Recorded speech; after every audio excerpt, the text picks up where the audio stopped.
लक्ष्य को भूल जाएं। जी हाँ, सुनने में थोड़ा अटपटा लगेगा ना अगर कोई आपसे कहे कि अपने लक्ष्य को भूल जाओ, पर असलियत ये है कि अक्सर आपके लक्ष्य आपको सीमित कर देते हैं। ऐसा मैं नहीं कह रही हूँ, ऐसा तो बरसों की स्टडी और रिसर्च के बाद इस किताब के लेखक जेम्स क्लियर ने इस किताब में लिखा है, जिसका नाम है एटॉमिक हैबिट्स। नमस्कार दोस्तों, मेरा नाम है दिया और हम बात कर रहे हैं जेम्स क्लियर की लिखी किताब एटॉमिक हैबिट्स पर। जब भी हम अपनी आदतों को एक लक्ष्य के साथ जोड़ेंगे ना, तब उस लक्ष्य के पूरे होने पर हमें लगेगा कि वाह, ये काम तो हो गया। अब हम इस आदत को बरकरार ना भी रखें तो क्या, जैसे वजन घटाने का लक्ष्य बनाए हुए बदली गई कोई आदत। जब हम अपने लक्ष्य तक पहुंच जाएंगे तो फिर हम व्यायाम करने की या फिर पौष्टिक भोजन लेने की अपनी आदत को वापस बदलना चाहेंगे या चीटिंग करने लगेंगे। ये तो सही नहीं होगा ना। इसलिए लेखक का कहना है कि लक्ष्यों को भूलकर उस व्यवस्था पर ध्यान दें जिसकी वजह से आप अपने आप में बदलाव ला रहे हैं। लक्ष्य वो परिणाम है जो आप पाना चाहते हैं और व्यवस्था वो प्रोसेस है जिसकी वजह से आप अपने लक्ष्य तक पहुंच पाए। एक और उदाहरण कुछ यूं है, रेस में भागने वाले हर खिलाड़ी का लक्ष्य तो जीत ही होता है ना, पर जीतता वही है जिसकी प्रक्रिया सही हो।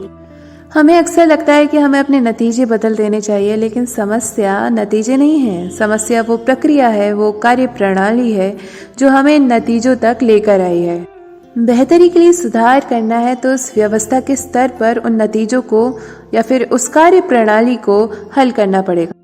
इनपुट्स में सुधार करें, परिणाम खुद ब खुद सुधर जाएगा। ये व्यवहार की ही ताकत है कि वो एक समय में एक कदम परिवर्तन लाते हैं और साथ ही ये सुनिश्चित करने में आपकी सहायता करते हैं कि ये परिवर्तन आपके जीवन का हिस्सा बन जाए। आपका व्यवहार ही एक दिन आपकी पहचान बन जाता है। यहाँ ध्यान रखने वाली एक और बात है कि आप अपने बारे में सालों तक जिस तरीके से सोचते रहते हैं वैसे ही आप बन भी जाते हैं। जैसे खुद के लिए सोचना कि मैं तो सुबह जल्दी नहीं उठ सकता हूँ, या फिर मुझे तो लोगों के नाम याद ही नहीं रहते हैं, या फिर अरे मैं तो हमेशा लेट हो जाता हूँ, या फिर ना गणित मुझसे हल नहीं होता। ये सब खुद को एक मानसिक सांचे में ढालने जैसा है। ये कहानी है जो आपने अपने लिए वर्षों से रची है और अब आप इसे ही सच मानकर बैठे हैं। इसी के चलते एक समय बाद आप इन सब में से किसी भी काम को करने का सोचेंगे भी नहीं, ये मान कर कि आप तो ये कर ही नहीं सकते। देखिए, ये अच्छे से जान लीजिए कि आपकी आदतों से ही आपकी पहचान बन पाती है। आप पहले से तय धारणाओं के साथ तो पैदा नहीं हुए थे ना। आज आप जो भी मानते हैं वो हालात और अनुभव के दम पर आपने सीखा है। जितना ज्यादा आप अपना व्यवहार दोहराएंगे उतनी ही तेजी से उस पहचान से जुड़ते जाएंगे।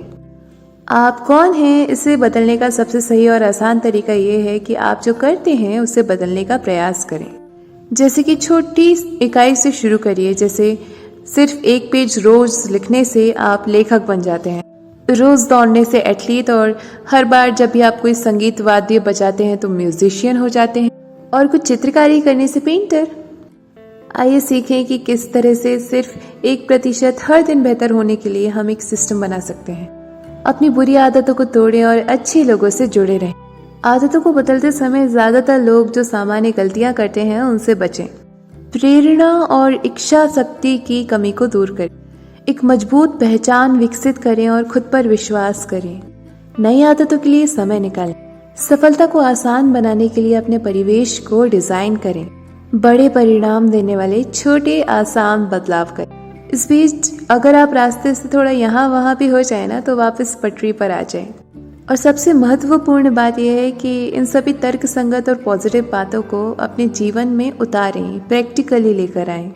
इस एपिसोड के लिए इतना ही, और जानने के लिए सुनते रहिए next episode of atomic habits.